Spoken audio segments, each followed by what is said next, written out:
What did you see from Wisconsin against Oregon last week?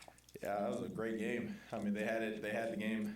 They had the game won. You know, especially when they stopped them on the field goal stuff. So they were playing lights out. You saw.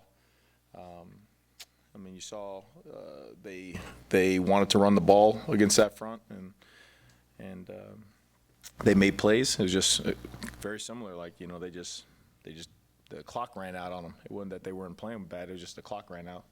So it was a good game. What's the challenge, Tony, with their shake-up there with the coordinator situation? Yeah, I think it's just going to be more in-game adjustments. Same thing. You know, you gotta have to feel what they're trying to do. Obviously, a great run game helps any kind of change like that, right? And so, same thing we saw last week. You know, with the how they got the quarterback going. You know, was the run game. So, expect that this week, and you know they're going to do what they do. So. How did you think you guys performed stopping the run last week? Not good enough. I mean, that's not, and that starts with me. You know what I mean? Some of the stuff in there was okay, and it fit up well, but then they started doing some other things, and then I didn't adjust fast enough to it, so I didn't give the guys a chance to play. I think early on you see the runs, and then you see the fronts, and then we're stoning it, and then all of a sudden they make some tweaks, come out in different formations and personnels, and then you know I was playing catch up the whole time and didn't adjust well enough. So got to do better. How do you feel that guys got into some of the positions in the secondary? Coach Brill mentioned yesterday there was some confusion on which coverage safety was in on a certain play here or there. Like what was your reaction to that? How did those conversations go after the game? You know, there's a standard, right? You gotta execute at a high level, and then you gotta play with some attitude. And we had opportunities where we just didn't execute. You know what I mean, and that's the sad thing in football. You want to put yourself in a position where if they make a play, they gotta beat you, right? They gotta go up like one-handed on the sideline, instant replay, tippy toe. Hey, they beat me. All right, bro, you got me. Let's line up again and do it. But when you don't execute and you give them free plays, you're not going to beat nobody that way.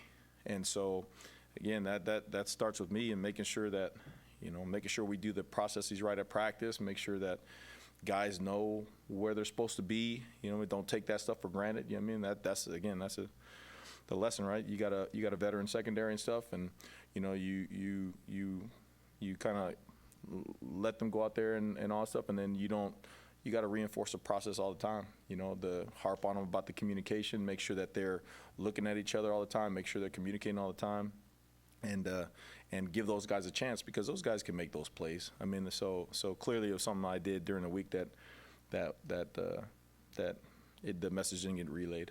Tony, you have a lot of veterans on your defense. What did some of those seniors like Gifford and Tai? What do they mean to you? Oh man, I mean they came. You know, that when we came here, that's what we knew, right? And so, obviously, all football players remember the last time they get a chance to step in front of the home crowd.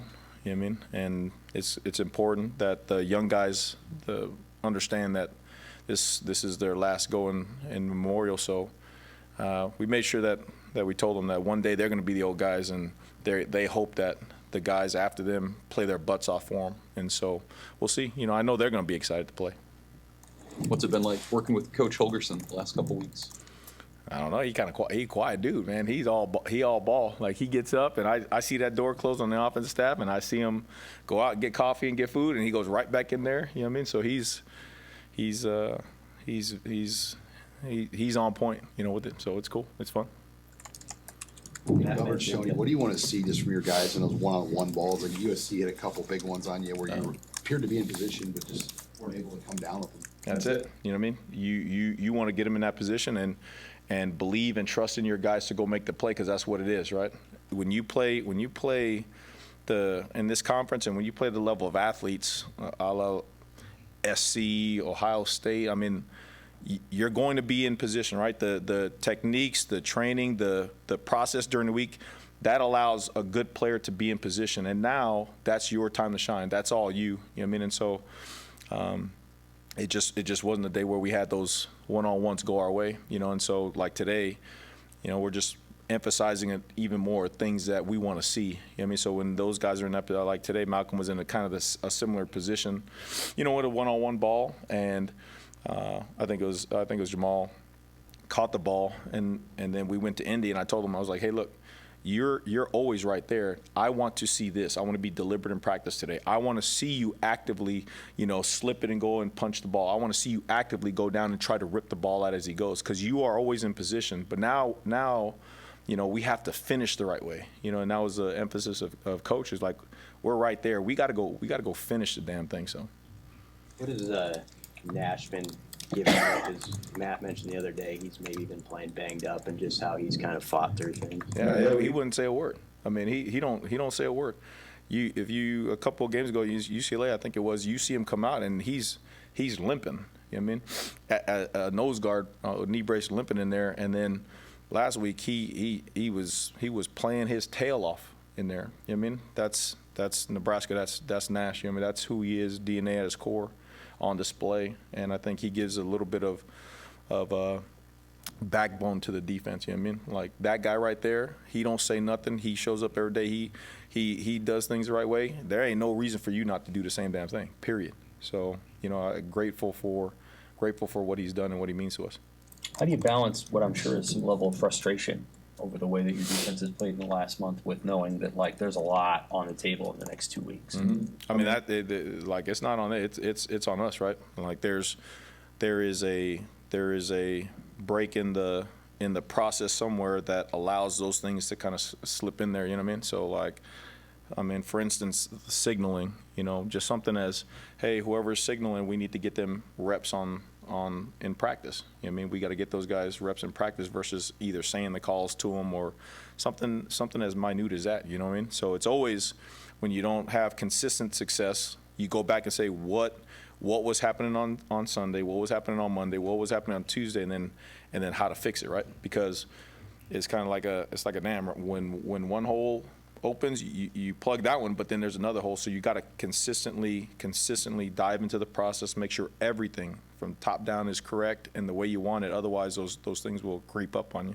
I know that your head coach challenged you to get more diverse in terms of the kinds of things you were calling, and maybe some of the defenses you were doing. How do you feel like that's gone this season? Has that been a challenge for you and for the secondary? No, I mean, this is whatever the head man wants, whatever the head man suggests. That's the way the program goes, right? That's how it goes, period. You know what I mean? And so our job is to make sure that gets done, and in the way and the manner of which he wants it done, and we put it on the grass with the players and make it alive, and so that's anywhere, right? I mean, any organization, that man has been through it, and he is the leader, and so, when he says something, we make it work and we make it happen.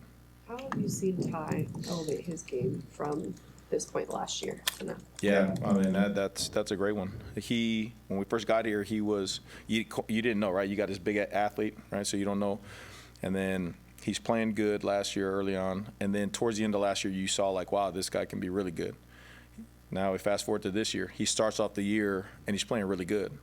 And then some point mid-season, like, it just clicked where, he's starting to play like one of the best defensive linemen in the country. I mean, I'm talking about pass and run. I mean, just his impact. He's affecting the game in all regards. And so, to see that, that's what Coach saw in him. That's what we saw in him. That's what T. Knight saw in him. That's what his teammates saw in him. And it's really cool because you see the growth. You see him believing. You see him knowing. You see him taking more leadership role. You see him coaching the guys on the sideline. So, that's fun to watch and fun to watch him, maximize his potential.